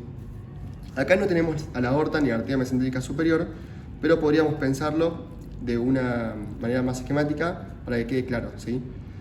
Fíjense cómo esto que es la vena mesentérica superior, que habíamos dicho antes, se encuentra siempre hacia la derecha de la arteria. Entonces la arteria mesentérica superior estaría por donde estoy pasando la pinza ahora mismo. ¿Bien? Y fíjense cómo, si imaginan que mi dedo es la aorta, ¿sí? Acá estaríamos formando el compás aórtico mesentérico. Ahora, usen esa imaginación viéndolo representado con la vena y vean cómo justamente los vasos mesentéricos superiores pasan anterior al proceso unciforme del páncreas, que acá, bueno, está disecado, queda poquito, ¿sí? O poco y nada, anterior al proceso unciforme del páncreas, anterior a la tercera porción del duodeno, ¿sí? Imagínense que el vaso sigue y el duodeno de la tercera porción queda por detrás entre la arteria y la aorta, y a la vena renal izquierda, que bueno, acá claramente no la tenemos esquematizada, perdón, no la tenemos en el preparado. Bueno, ahora vamos a pasar al siguiente órgano, que es el hígado, ¿sí? Fíjense como el hígado en realidad es un órgano impar, se encuentra en el hipocondrio derecho, flanco derecho, así también como en el epigastrio, y este va a poseer dos caras y un borde bien delimitado, que es el borde inferior. Esto es una vista anterior del hígado, donde esto es superior, esto es derecha, esto es izquierda y esto es inferior, y lo que estamos viendo en este momento es la cara diafragmática. La cara diafragmática van a leer que se describe en diferentes porciones, una porción más anterior, una porción derecha, ¿sí? Una porción más superior, que es esta de aquí, Y por último, voy a dar un poco de vuelta al hígado, una porción más posterior vertical que corresponde a toda esta región por donde estoy pasando la mano. Bien, vamos a ir viendo cada una de estas. Cuando nosotros vemos el hígado desde una vista anterior, esta es la posición anatómica, ¿sí? Justificada como antes dijimos. Ahora, van a estar viendo que tenemos, perdón, se me complica estar solo, pero tenemos esta estructura ligamentosa, que es el ligamento falciforme, que justamente conecta el hígado, es un repliegue peritoneo, que conecta, un ligamento, conecta en este caso el hígado, la víscera, con la pared abdominal. ¿Bien? Y el ligamento falciforme nos va a delimitar dos lóbulos, un lóbulo izquierdo, un poquito más pequeño, y un lóbulo derecho. ¿Bien? Fíjense en esta porción de la cara anterior de esta cara diafragmática, porción anterior de la cara diafragmática, en esta región, por medio del diafragma, tendríamos la impresión cardíaca, ¿sí? Justo acá estaría el corazón y se estaría apoyando por medio del pericardio y por medio del diafragma sobre el lóbulo izquierdo del corazón, del lóbulo izquierdo del hígado, ¿sí? Ahora, bueno, yo no lo mencioné, pero si estamos hablando de una cara diafragmática, claramente toda esta cara está entrando en contacto con el diafragma y por medio de este toma diferentes relaciones. Por ejemplo, ya por su cara derecha o por su porción derecha estaría tomando relación con la pared costal o la parte de la parrilla costal, así también como parte de la pared anterolateral del abdomen en su porción más inferior. ¿Bien? Ahora, luego pasamos a la parte más superior, a la cara más superior de esta cara diafragmática, y la que tiene más interés, o me interesa un poco más, es la cara posterior de esta cara diafragmática, ¿sí? Que si se fijan bien corresponde simplemente a esta porción, ¿sí? Y es bastante verticalizada, ¿sí? Y además es cóncava hacia posterior por la presencia de la columna vertebral. ¿Bien? Ahora bien, como relevancia, fíjense que en esta cara nosotros vamos a encontrar principalmente dos surcos, y me lo va a dividir esta cara en tres porciones. Fíjense que hacia la derecha nosotros vamos a tener este surco, que bueno, ya lo pueden estar viendo y deben estar pensando, que es el surco de la vena cava inferior, ¿sí? En este caso lo que estamos viendo acá es la vena cava inferior, ¿bien? Entonces tenemos un surco hacia la derecha que es la vena cava inferior. Y hacia la izquierda tenemos este segundo surco, que es el surco del ligamento venoso arancio, ¿sí? Que luego se va a continuar con, o entra en comunicación con el surco del ligamento redondo que vamos a ver en un ratito, ¿sí? Pero fíjense entonces como este surco del ligamento venoso de arancio hacia la izquierda y este surco de la vena cava inferior hacia la derecha me terminan delimitando esta porción más superior, esta porción más posterior de la cara diafragmática en tres. Una porción izquierda, una porción media, que ahora vamos a ver qué es, y una porción derecha. La porción izquierda corresponde a el lóbulo izquierdo y justamente en esta región entra en relación con lo que es el esófago abdominal. ¿Bien? La porción media corresponde a este lóbulo, que luego vamos a ver bien a detalle, que es el lóbulo caudado. Y luego en la porción derecha vamos a encontrar al lóbulo derecho y en esta región se encuentra la impresión de la glándula suprarrenal. Bien, sigamos entonces ahora con la cara visceral, ¿sí? Recuerden que toda esta porción correspondía a la cara diafragmática en su porción más posterior y la cara visceral corresponde a toda esta región, ¿sí? Si lo viésemos bien en posición anatómica, esta sería una vista posterior, ¿sí? Donde esto es superior, esto derecho, esto es izquierdo y esto es inferior. Y la cara visceral tiene esta dirección hacia anterior, inferior y hacia la izquierda, ¿sí? Es prácticamente plana, sería más bien así. ¿Bien? Ahora bien, lo que podemos identificar a simple vista son diferentes fisuras o surcos anteroposteriores o longitudinales, ¿sí? Así también como uno transversal. Fíjense que hacia la izquierda nosotros encontramos esta fisura, que es la fisura o el surco del ligamento redondo. Bien, recuerden que el ligamento redondo es la vena umbilical obliterada, que está viniendo desde el ombligo, que bueno, luego del nacimiento se oblitera, y esta se va a encontrar dentro del ligamento falciforme, ¿sí? Como pueden ver acá que tenemos el falciforme y ahí tenemos el ligamento redondo. Además, esta misma fisura luego se va a continuar hacia superior por el ligamento venoso arancio, por la fisura del ligamento venoso arancio, pero esto ya correspondería a lo que vimos antes, que era la cara diafragmática. Luego tenemos este surco transversal, que es el hilio hepático o el porte hepático, ¿sí? El espacio por donde ingresan los diferentes vasos o salen hacia el hígado, que ahora en un momento los vamos a ver. Y por último tenemos esta fisura longitudinal derecha, o surco longitudinal derecho, que en realidad es el surco de la vesícula biliar, ¿sí? O fosa de la vesícula biliar. En este caso tenemos la vesícula biliar, que es esta, entonces no podemos ver bien el surco.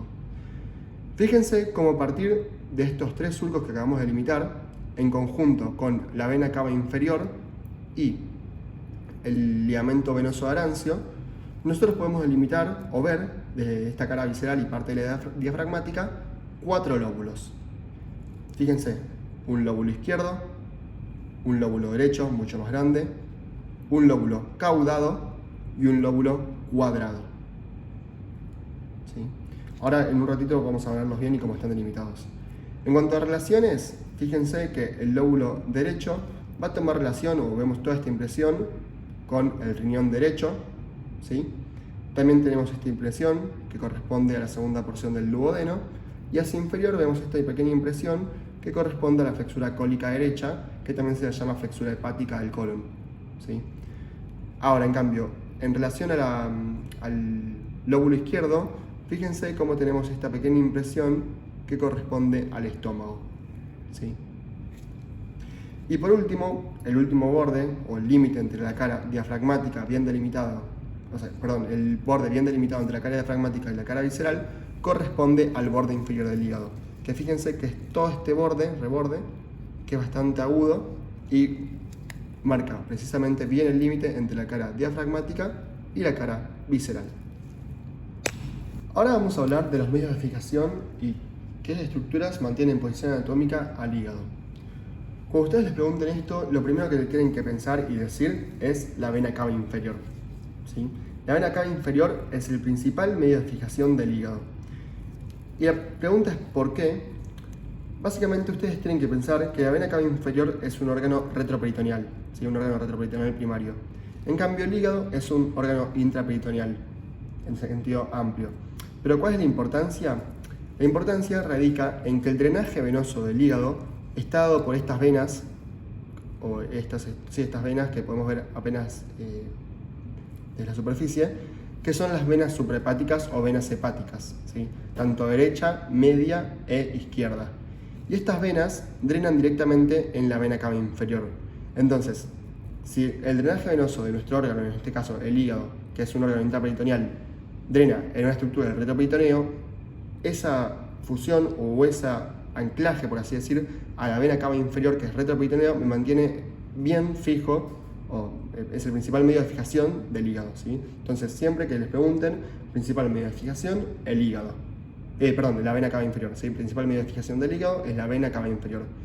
Todos los demás ligamentos que ahora vamos a hablar son todos medios de fijación accesorios, ¿sí?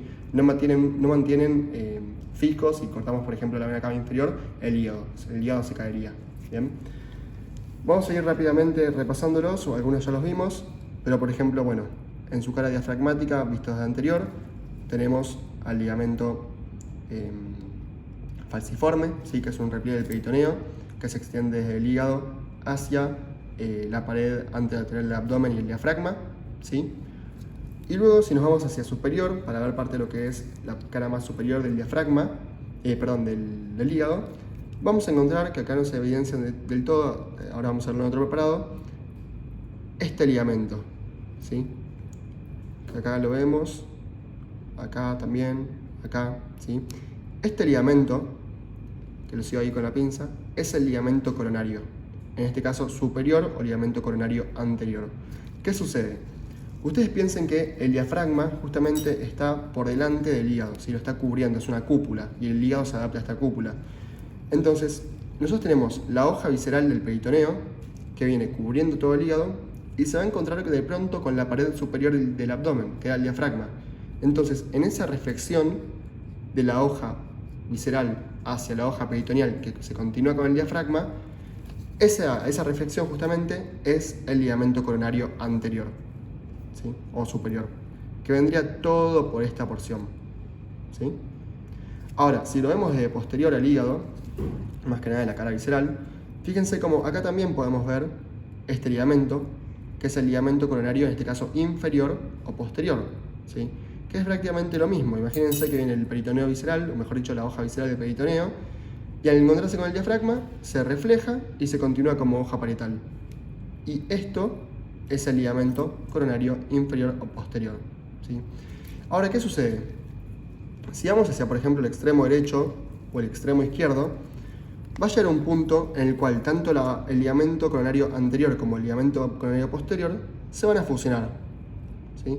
Y van a formar esto, que estoy agarrando con la pinza, que son los ligamentos triangulares. En este caso, el ligamento triangular izquierdo, ¿sí? Y lo mismo, del otro lado tendríamos el ligamento triangular derecho, que ahora se los marco en otro preparado. ¿Bien? Ahora, ¿cuál es la importancia? Y estarán pensando por qué se ve todo esto en otro tono o diferente a esta cara diafragmática, por ejemplo, o visceral del hígado en este caso.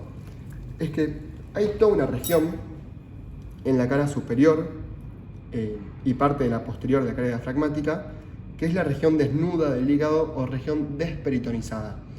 Justamente toda esta porción del hígado está desprovista de peritoneo, ¿sí? Y tiene esta forma romboidea, más amplia hacia la derecha que hacia la izquierda, y está formada justamente por la reflexión del peritoneo que viene por el diafragma que viene por el hígado hacia el diafragma. Entonces, toda esta región desnuda o desperitonizada va a estar limitada, obviamente, por los ligamentos triangulares hacia la derecha y hacia la izquierda, y también por los ligamentos coronarios, tanto el anterior o superior como el posterior y el inferior, ¿sí? Pero lo que yo quiero que se lleven al menos es que entiendan que justamente el peritoneo o la hoja visceral del peritoneo está llegando tanto por la cara visceral como por la cara diafragmática, pero al encontrarse con el diafragma se refleja, ¿sí? Se refleja hacia el diafragma, entonces justamente toda esta región queda desperitonizada. Continuemos entonces acá marcando más medios de fijación desde la cara visceral. Nuevamente, esto ya lo vimos, pero fíjense, el ligamento redondo, ¿sí?, del hígado, que es la vena umbilical obliterada. Nuevamente el ligamento venoso arancio, ¿sí? Todos, recuerden, son medios de fijación accesorios. El principal es la vena cava inferior. Y uno que no se puede olvidar y que tiene mayor importancia, no en cuanto a su fijación, sino importancia vascular principalmente, es el aumento menor, ¿sí? Recuerden que el aumento menor toma su inserción en toda esta región que estoy yo marcando ahora, es decir, hacia la izquierda del lóbulo caudado en relación al ligamento venoso arancio y también a nivel del hilio hepático, ¿sí?, como si fuese una L.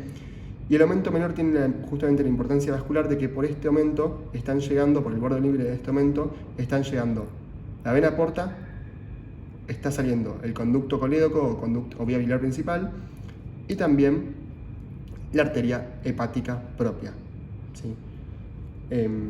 Bien, y bueno, no lo mencioné, pero recuerden que el aumento menor une el hígado con con la curvatura menor del estómago, ¿sí? Bueno, vamos a cambiar por un momento preparado para mostrarles un poco más de relaciones y medio de fijación. Esto capaz los confundo un poco ahora al principio, ahora les explico, pero al menos quiero que sepan que esto es una vista anterior, esto es superior, esto es izquierda, esto es derecha y esto es inferior, ¿sí? Y lo que estamos viendo es el hígado cubierto por el diafragma, ¿sí? Fíjense que si yo levanto el diafragma, lo que estoy viendo es la cara diafragmática justamente del hígado, ¿bien? Fíjense cómo acá tenemos el ligamento falciforme, vamos a extenderlo un poco, pero ahí se ve perfectamente el ligamento falciforme, que el ligamento falciforme une el hígado a el diafragma y también la pared anterior del abdomen, y fíjense cómo me delimita el lóbulo derecho del lóbulo izquierdo, ¿sí? Ahora bien, lo que yo quiero que aprecien más que nada es que fíjense cómo el lóbulo izquierdo, por su pared diafragmática, toma íntima relación con un órgano que estaría en esta cavidad, que es el corazón, ¿sí? Esto es el pericardio, acá estaría el corazón, y por medio de esta, y por medio del diafragma, deja su impresión cardíaca en el lóbulo izquierdo. ¿Bien? Ahora, fíjense también, que para eso traje este preparado, cómo acá se ve bien, cómo tenemos la hoja visceral del peritoneo, que de pronto se encuentra con el diafragma, se refleja y se continúa como hoja parietal a lo largo del diafragma, que es lo que yo les había explicado antes. Y justamente todo esto que ustedes están viendo acá es el ligamento coronario, ¿sí? En este caso el ligamento coronario anterior o superior. Y fíjense cómo, si me voy hacia, en este caso, la derecha, cuando se fusionan ambos ligamentos coronarios, ven que se me está complicando estar solo, pero cuando se fusionan ambos ligamentos coronarios, lo que tienen es el ligamento triangular, ¿sí? Que acá estaríamos viendo el ligamento triangular derecho. Y del otro lado estaríamos viendo lo mismo, ¿sí? El ligamento triangular izquierdo, ¿sí? Bien, ahora justamente si yo me metiese, no lo voy a hacer, pero si yo me metiese, abriría este ligamento coronario y levantase el diafragma, lo que podría ver claramente es la zona desperitonizada o desnuda del hígado, ¿sí? Recuerden que justamente como habíamos visto en el video anterior, era esta zona, vamos a agarrar este hígado, era esta zona que se encontraba justamente entre las reflexiones del peritoneo, entre los ligamentos coronarios y los triangulares, ¿sí? Bien, ya vimos entonces medios de fijación del hígado. Ahora vamos a pasar al siguiente tema. Recuerden que hay otros, sí, por ejemplo el ligamento hepatorenal, estúdienlos, pero bueno, yo marqué los principales, obviamente la vena cava inferior como principal y luego los accesorios. Vamos a hablar un poco ahora de la división anatómica y también de la división funcional del hígado, ¿sí? Pero para esto primero tenemos que agregar unos conceptos que son el del lóbulo y el del segmento, ¿sí? Lóbulo básicamente es una porción del órgano o del parénquima que está delimitada por justamente límites anatómicos, ¿sí? Ya sea un surco, un ligamento, una cisura, cualquier límite anatómico que yo pueda visualizar macroscópicamente y que pueda delimitar lo que es mi porción del órgano. ¿Bien? Por ejemplo, en este caso yo veía ligamento falciforme por la cavidad diafragmática y yo decía hacia la izquierda el lóbulo izquierdo, hacia la derecha el lóbulo derecho. Bien, ahora voy a dar otro ejemplo. En cambio, un segmento, ¿sí? Un segmento es una división más funcional, ¿sí? Y corresponde a una porción de órgano que tiene un drenaje venoso, una irrigación y en este caso un drenaje biliar independiente del resto, ¿sí? Recuerden esto, es independiente al resto del órgano, ¿sí? Su irrigación, drenaje venoso y drenaje biliar es independiente al resto. Y ahí, bueno, tenemos obviamente 4 lóbulos, ¿sí? Y 8 segmentos que ahora vamos a ir viendo. Para hacerlo más simple, vamos a ir primero a la cara visceral o vista posterior del hígado, ¿sí? Recuerden superior, derecho, inferior e izquierdo. Y fíjense como acá nosotros podíamos ver los 4 lóbulos, ¿sí? Si recuerdan, lóbulo derecho, lóbulo izquierdo, lóbulo caudado o de Spiegel y lóbulo cuadrado, ¿sí? Fíjense, por ejemplo, tomemos de ejemplo al lóbulo cuadrado, ¿sí? El lóbulo cuadrado nosotros podíamos mencionar que estaba delimitado hacia inferior por el borde inferior, hacia la izquierda por el ligamento redondo, ¿sí? Hacia la derecha por la vesícula biliar y hacia superior por el hilio hepático. Fíjense, yo localicé los límites anatómicos, lo visualicé y dije acá está el lóbulo. Bien, lo mismo por ejemplo con el lóbulo caudado, hacia la derecha vena cava inferior, hacia inferior el hilio hepático y hacia la izquierda el ligamento venoso arancio. Entonces, esta es la división en lóbulos, ¿sí? Recuerden, hígado, 4 lóbulos. Ahora segmentos, lo mismo que dijimos antes, una división funcional, no tan anatómica, en la cual yo puedo dividir el órgano según la irrigación, drenaje venoso y drenaje biliar, ¿sí? En el cual cada segmento es independiente del resto. Ya les spoileo un poco que hay 8 segmentos, ¿sí? Y esto la verdad trae un poco de confusión más que nada porque quienes describieron la segmentación hepática fueron anglosajones por un lado y también franceses. Y por cuestiones de, lenguaje obviamente, los términos chocan y muchas veces se pueden confundir. Yo les voy a dejar en la bibliografía un archivo, un paper, es cortísimo, dura 4 o 5 páginas, que es de la revista de Anatomía Argentina. Y el autor de este archivo, de este paper, es el mismo que escribió el capítulo del Michans del hígado, que es de donde ustedes estudian segmentación hepática. Y justamente él hace la comparación entre los términos anglosajones y los franceses y también pone en manifiesto un poco lo que voy a hablar ahora, que es a partir del 2000 en un congreso de cirujanos hepatobiliares pusieron un consenso terminológico entre los franceses solamente y los anglosajones para hablar todos el mismo idioma. Así que yo se los dejo en la descripción, se los recomiendo porque está bastante claro y dejan claro todos los conceptos. Pero entonces, pasemos ahora bien al preparado, la segmentación hepática, ¿sí?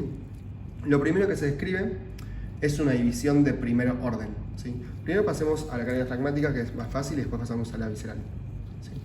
Lo primero que se propone es la división de primer orden, ¿sí?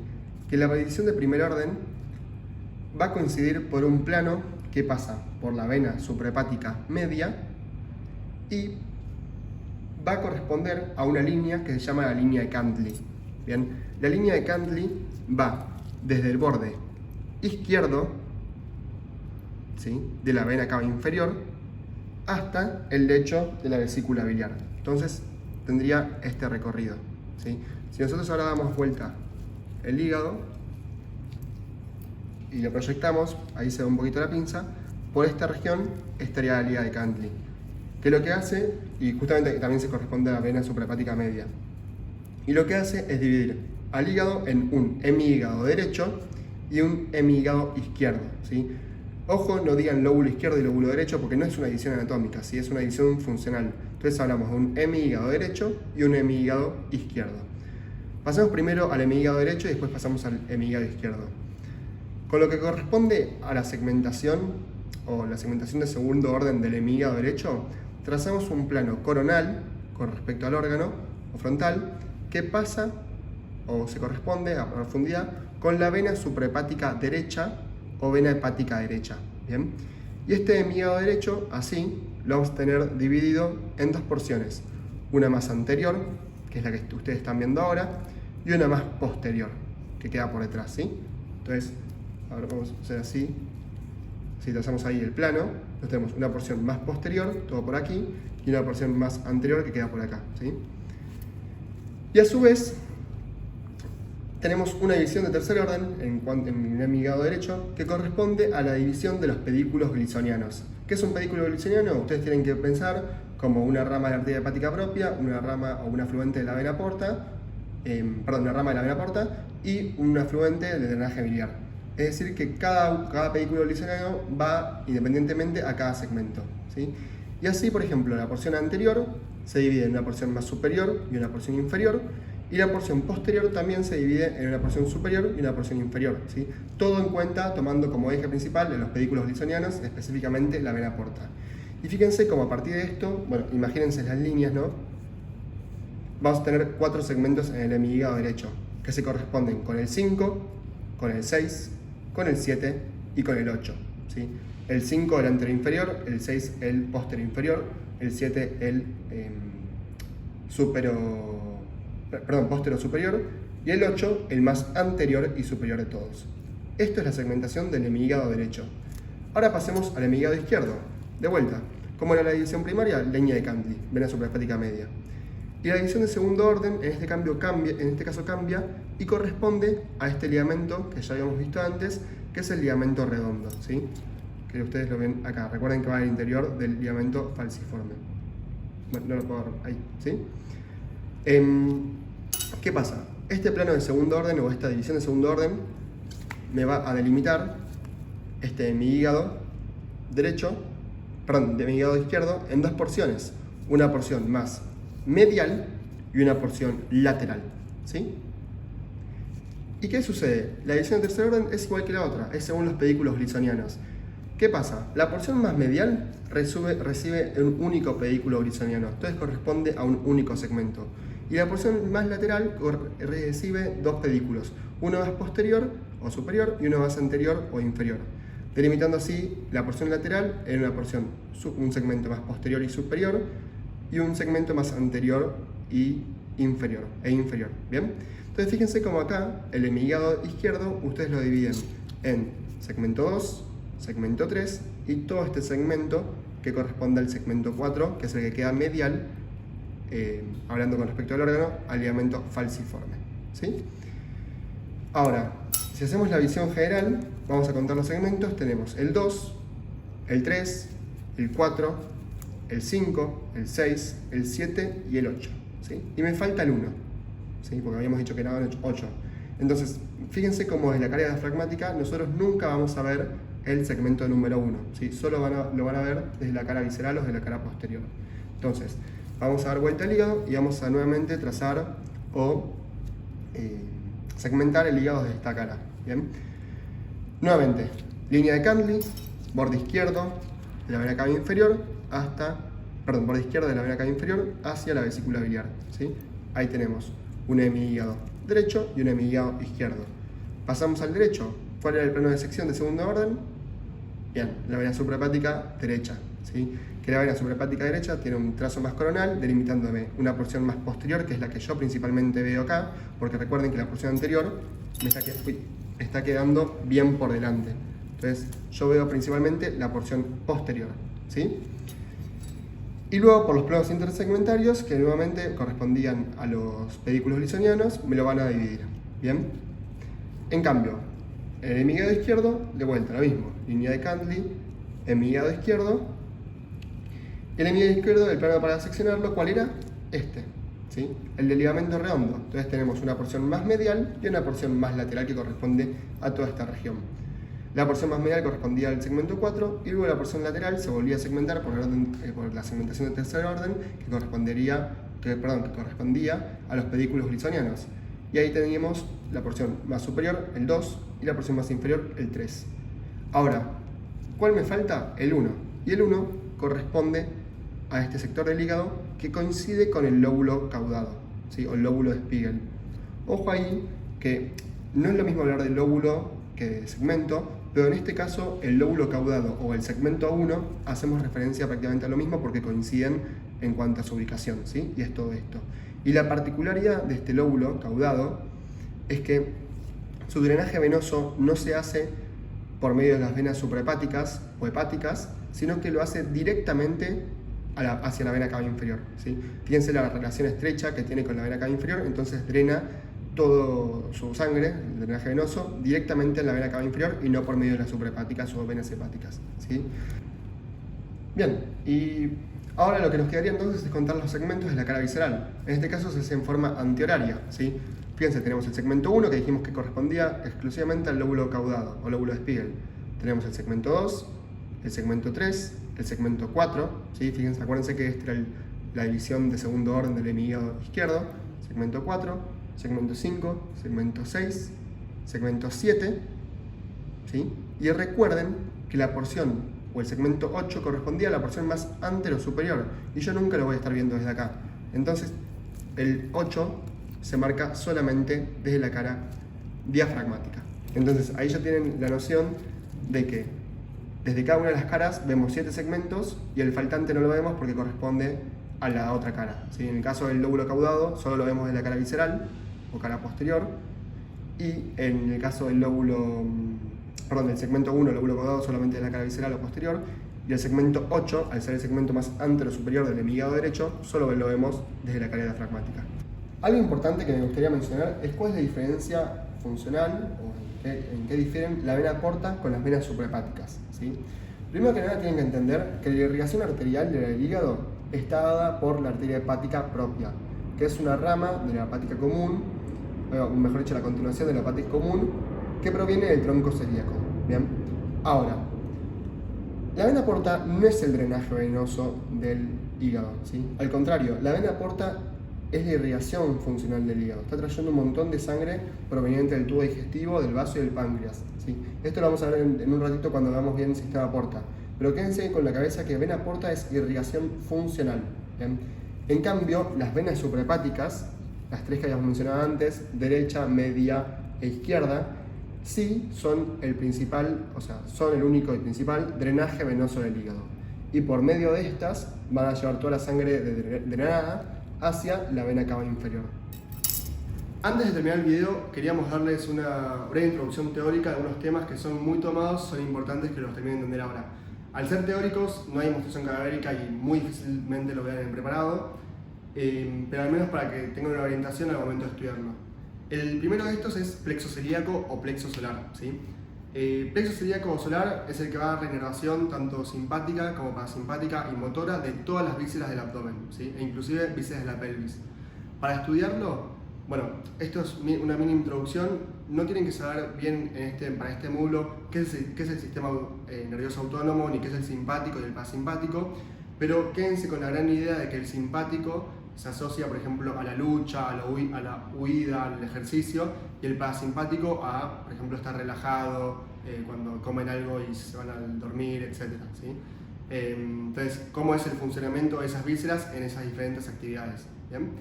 Entonces, lo que van a tener que estudiar para ser organizados al momento de hablar y explicar plexo celíaco son primero ganglios, porque hay ganglios asociados a esto, que bueno, lo vamos a terminar de entender bien en neuro, pero a ganglios, cosas, o mejor dicho, nervios aferentes, ¿sí? Que son los nervios espláncnicos, el nervio frénico y los nervios vagos, ¿sí?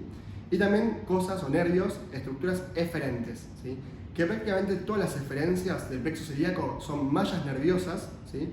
No es que se forma de un ganglio específico, sino que se forma el conjunto de ganglios, que son mallas nerviosas que acompañan a las arterias y terminan llegando a la víscera en cuestión. Eso tenganlo en cuenta, porque muchas veces pasa, por ejemplo, que les preguntan inervación de una glándula o una estructura y no saben, y simplemente es pensar cómo es la irrigación y las mallas nerviosas que acompañan a estas arterias, ¿sí? Cuando terminan de estudiar plexo celíaco también tienen que seguir un poquito más, estudiar plexo mesentérico inferior y cómo aparece a partir de este el plexo hipogástrico superior, y luego cómo llegamos al plexo hipogástrico inferior, ¿sí? Que son cosas que si lo estudian desde ahora a partir del plexo celíaco le van a entender mucho mejor y ya tienen resuelto todo lo que es inervación tanto de abdomen y de pelvis, ¿sí? Otra cosa importante de este trabajo práctico es el sistema porta, ¿sí? Ahora vimos lo que es la vena porta y no definimos nunca qué es el sistema porta. Un sistema porta es un vaso, ya sea arterial o venoso, interpuesto entre dos redes capilares. En este caso, el vaso es un elemento venoso y es la vena porta. ¿Dónde está el primer sistema de capilares? A nivel del vaso, a nivel del páncreas y a nivel del todo tubo digestivo abdominal, exceptuando la porción media y distal del recto, ¿sí? Y la segunda red de capilares se encuentra en el hígado. Entonces, el vaso interpuesto entre estas dos redes capilares es la vena porta, ¿sí? Y acuérdense que, bueno, ya lo vimos ahí preparado, ¿dónde se forma la vena porta? Bien, cuello del páncreas, ¿sí? Posterior del cuello del páncreas. Y otra cosa, teórica también, ya hay mucho teórico, en relación a la vena porta son las llamadas anastomosis porto-cava, ¿sí? Ustedes tienen que pensar que el sistema cava y el sistema porta son dos sistemas independientes, pero que no están cerrados entre sí, sino que establecen conexiones totalmente fisiológicas, ¿sí? No son patológicas, son normales y fisiológicas. Pero ¿qué pasa, por ejemplo, llega un paciente, un paciente a la guardia que tiene cirrosis hepática, hipertensión portal? ¿Qué sucede? Todo el flujo de sangre que llega del tubo digestivo, que viene del tubo digestivo, del vaso y del páncreas, no puede pasar por el hígado.